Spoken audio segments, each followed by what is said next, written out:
nos encontramos nuevamente con un amigo que ya estuvimos en alguna oportunidad conversando con él. Es un recopilador de la historia de aquí de la ciudad de Pinamar. Se llama Humberto Bota y es el placer de siempre de encontrarnos. Humberto, ¿cómo andás? Y bien, igual el placer mío encontrarme con ustedes, con vos, con la gente de tu programa, con quienes que está colaborando con nosotros aquí en la filmación, todo. Realmente lo que se puede divulgar respecto del folclore, todos aquellos que tienen acceso, conocimiento, es muy bueno porque sirve para una reconstrucción de nuestro país, de nuestra sociedad, del entorno con que vivimos.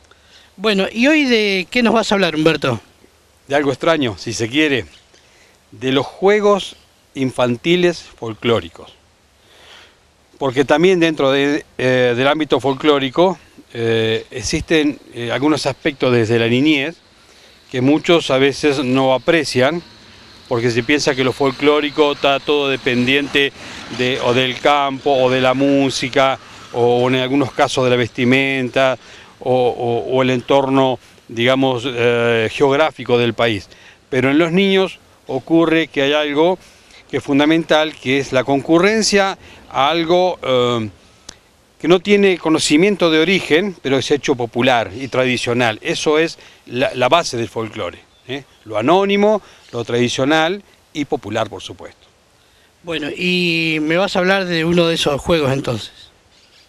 Sí, en principio te diría que los juegos, los juguetes, las canciones, los villancicos, las rondas, todo eso ha sido incorporado, está incorporado y está en algunos lugares del país y de gran parte de América como algo tradicional, como algo folclórico.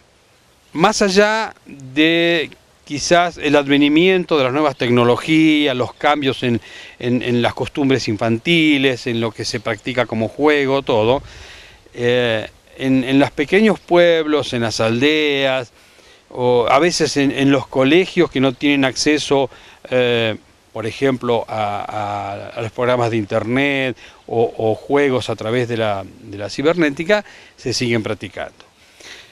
Por ejemplo, nosotros nos olvidamos que desde niños hemos aprendido a través de nuestras madres algunos villancicos que han servido para que los niños tengan, por ejemplo, su entretenimiento o su descanso, o a veces la modorra, ¿no?, para dormir, pues, qué sé yo, por ejemplo, cuando te cantaban el arrorró, es algo tradicional, es folclórico el arrorró, ¿no?, por ejemplo, o el arroz con leche, cuando las chicas, las niñas en ronda cantaban y jugaban cantando el arroz con leche, y algunos diversos juegos también que se han ido olvidando, pero se siguen practicando, el valero, por ejemplo, el barrilete, no sé, hay un montón de juegos más que podría decirte que son la bolita, la gomera, el trompo. Son juegos tradicionales y son juegos folclóricos, que de ellos depende que nosotros tengamos la facultad de poder transmitirlos, de que no se olviden, de que no queden en el olvido. Para eso tenemos juegos y danzas, y tenemos entretenimientos como cancioneros, que también han servido a nuestro propósito, casualmente para la divulgación de folclore. Por ejemplo, tenemos, ¿te acuerdan del cucú, cucú, cantaba la rana? Es uno de ellos, por ejemplo. O los cuentos de nunca acabar, como ese que decía, Bartolo tenía una flauta con un agujerito solo, y su madre decía, toca la flauta Bartolo, toca la flauta, y así continuaba, ¿viste? En esos cuentos infantiles, esas rondas infantiles, eran propias de nuestro sistema social. El Mambrú se fue a la guerra, el Antón Pirulero, el Acerrín Serrán, la Esquinita, el Gallo Ciego, Vigilante y Ladrón, el Fideo Fino, algunos de Trabalenguas también, que era muy común en la parte infantil, ¿no es cierto? Otro que recuerdo, la farolera tropezó, el juego de zancos, que yo decía, estaba incorporado también junto con los trompos, la rayuela, las bolitas, el hoyo pelota, ¿no? Son juegos que en algunos lugares han perdido vigencia. Y yo sostengo que pertenecen al ámbito folclórico porque no son propios de un pueblo o de un país solo. Es algo que en algunos aspectos ha sido universal el uso y universal su difusión. Y otros muchos llegaron con la conquista de América a través de los europeos, fundamentalmente los españoles que trajeron muchos de ellos. Cuando yo era chico, que jugaba o cantaba o teníamos ronda con los chicos, cantábamos el mambrú, me interesé por eso, no solamente por eso, por todos los juegos de dónde venían. Y en algunos viajes por América los he encontrado, variantes algunos, ¿no? Pero está universalizado todo este esquema. Por ejemplo, hablábamos de mambrú. Vino de España a través de una criada de un virrey a Perú, que cantaba a los niños del virrey y de otros personajes que hay, esta cancioncita traída de España, y que había tenido una gran vigencia y era muy popular en Europa, fundamentalmente en la zona de Portugal, España, Francia, Inglaterra, porque las gentes de esos lugares tenían un gran reconocimiento a un personaje que se llamó John Churchill, que era un guerrero, que era un hombre valiente, que era no solamente temerario, sino que era muy justo, y que allá por 1722 comenzó a difundirse esta cancioncita.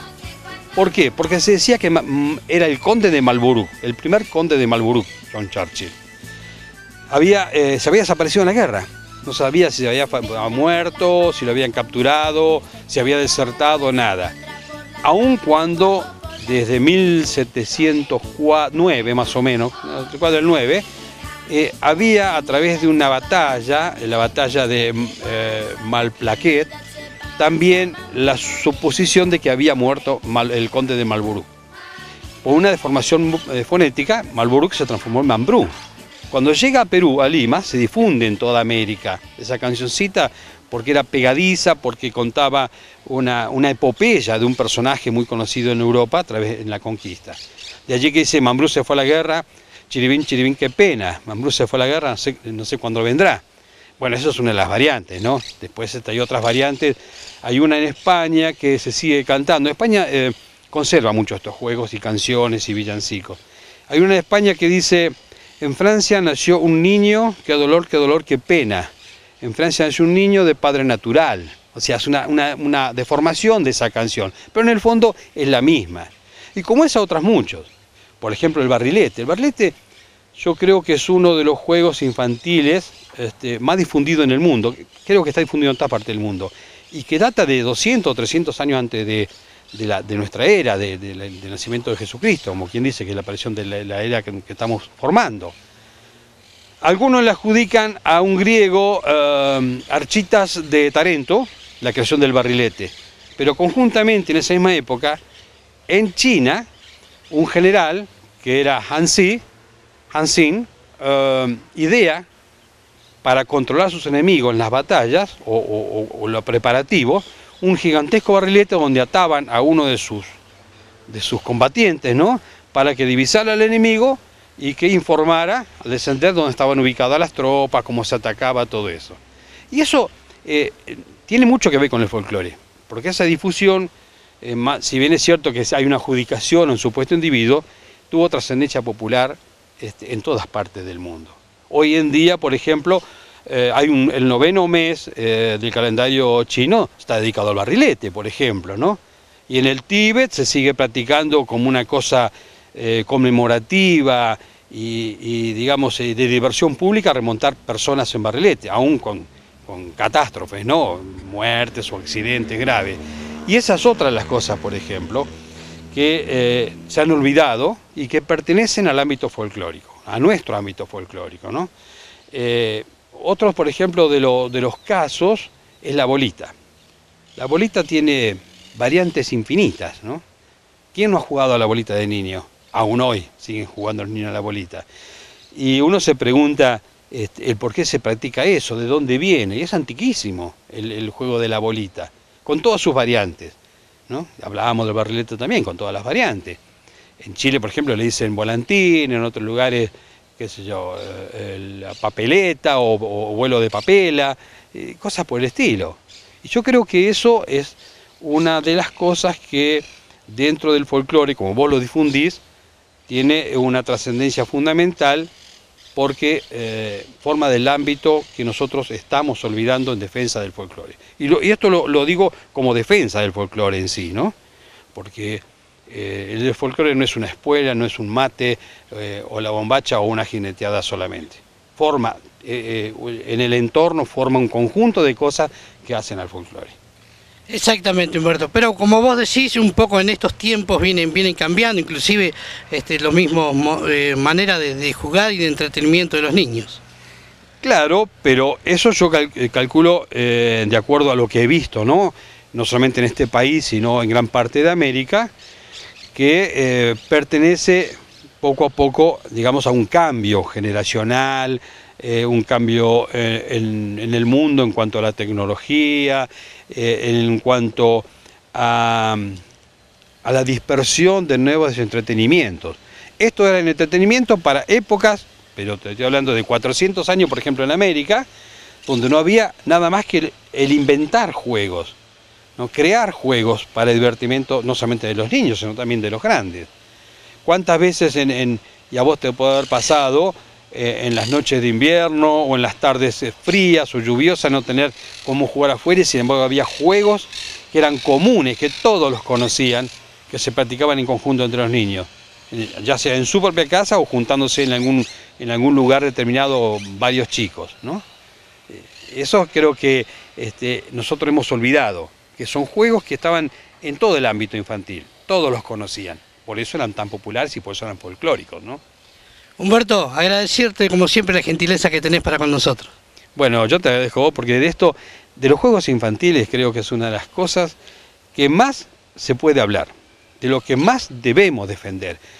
Porque una de las cosas que no dije al principio, pero ahora como despedida te lo voy a decir qué es lo que pienso. Los juegos infantiles son jugados con inocencia, son jugados con honradez, y fundamentalmente están abocados, más allá de que sea ficticio el ambiente, a enfocarlos como algo verdadero los chicos.